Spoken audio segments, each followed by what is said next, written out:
ମୋର ପ୍ରିୟ ପିଲାମାନେ ଆଶା କରିବି ସମସ୍ତେ ଭଲରେ ଥିବେ।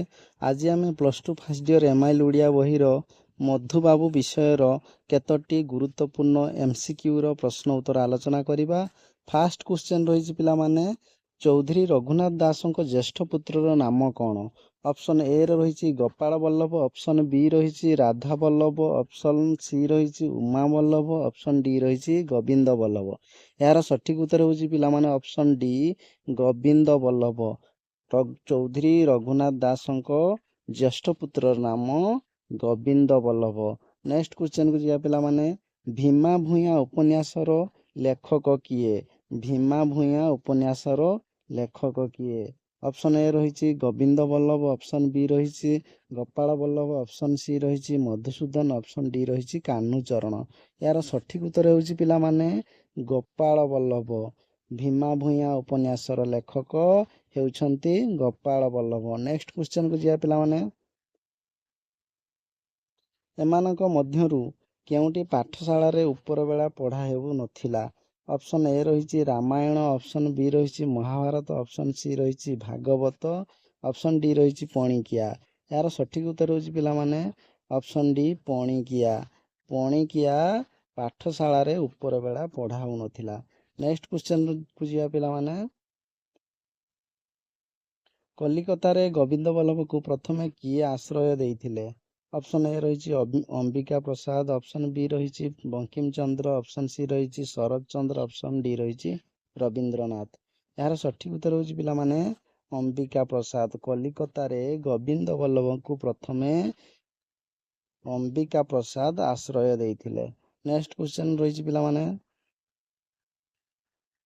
ଲର୍ଡ କର୍ଜନଙ୍କ ଆଦେଶରେ ନିମ୍ନତଃ କେଉଁ ଅଞ୍ଚଳଟିକୁ ଓଡ଼ିଶାରେ ମିଶାଇ ଦିଆଗଲା? ଅପସନ୍ ଏ ରହିଛି ରାୟପୁର, ଅପସନ୍ ବି ରହିଛି ବିଳାସପୁର, ଅପସନ୍ ସି ରହିଛି ଜୟପୁର, ଅପସନ୍ ଡି ରହିଛି ସମ୍ବଲପୁର। ଏହାର ସଠିକ୍ ଉତ୍ତର ହେଉଛି ପିଲାମାନେ ଅପସନ୍ ଡି ସମ୍ବଲପୁର। ଲର୍ଡ କର୍ଜନଙ୍କ ଆଦେଶରେ ସମ୍ବଲପୁରକୁ ଓଡ଼ିଶାରେ ମିଶାଇ ଦିଆଗଲା। ନେକ୍ସଟ କ୍ୱେଶ୍ଚନ ରହିଛି ପିଲାମାନେ, ମଧୁସୂଦନ ଜୀବନର ମଧ୍ୟାହ୍ନରେ କେତେ ଥର ବିଲାତ ଗସ୍ତ କରିଥିଲେ? ଅପସନ୍ ଏ ରହିଛି ଥରେ, ଅପସନ୍ ବି ରହିଛି 2 ଥର, ଅପସନ୍ ସି ରହିଛି 3 ଥର, ଅପସନ୍ ଡି ରହିଛି 4 ଥର। ଏହାର ସଠିକ୍ ଉତ୍ତର ହେଉଛି ପିଲାମାନେ ଅପସନ୍ ବି 2 ଥର। ମଧୁସୂଦନ ଜୀବନର ମଧ୍ୟାହ୍ନରେ 2 ଥର ବିଲାତ ଗସ୍ତ କରିଥିଲେ। ନେକ୍ସଟ କ୍ୱେଶ୍ଚନକୁ ଯିବା ପିଲାମାନେ, କେଉଁ ମସିହାରେ ଭାରତରେ ମନ୍ତ୍ରୀ ଶାସନ ପ୍ରତିଷ୍ଠିତ ହେଲା? ଅପସନ୍ ଏ ରହିଛି 1920, ଅପସନ୍ ବି ରହିଛି 1921, ଅପସନ୍ ସି ରହିଛି 1922, ଅପସନ୍ ଡି ରହିଛି 1923। ଏହାର ସଠିକ୍ ଉତ୍ତର ହେଉଛି ପିଲାମାନେ ଅପସନ୍ ବି 1921। 1921 ମସିହାରେ ଭାରତରେ ମନ୍ତ୍ରୀ ଶାସନ ପ୍ରତିଷ୍ଠିତ ହେଲା। ନେକ୍ସଟ କ୍ୱେଶ୍ଚନକୁ ଯିବା ପିଲାମାନେ, କଲିକତାରେ କେଉଁ କଲେଜରେ ମଧୁସୂଦନ ଅଧ୍ୟାପନା କରୁଥିଲେ? ଅପସନ୍ ଏ ରହିଛି ଚନ୍ଦନପୁର, ଅପସନ୍ ବି ରହିଛି ଜଗଦଳପୁର, ଅପସନ୍ ସି ରହିଛି ଶ୍ରୀରାମପୁର, ଅପସନ୍ ଡି ରହିଛି ଚକ୍ରଧରପୁର। ଏହାର ସଠିକ୍ ଉତ୍ତର ହେଉଛି ପିଲାମାନେ ଶ୍ରୀରାମପୁର। କଲିକତାର ଶ୍ରୀରାମପୁର କଲେଜରେ ମଧୁସୂଦନ ଅଧ୍ୟାପନା କରୁଥିଲେ।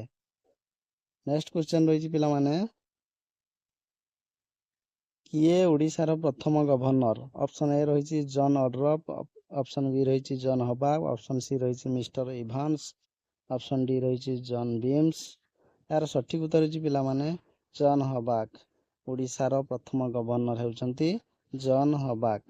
ନେକ୍ସଟ କ୍ୱେଶ୍ଚନ ରହିଛି ପିଲାମାନେ, ମଧୁସୂଦନ ଦାସଙ୍କ ଶ୍ରାଦ୍ଧ ଦିବସ କେବେ ପାଳନ କରାଯାଏ?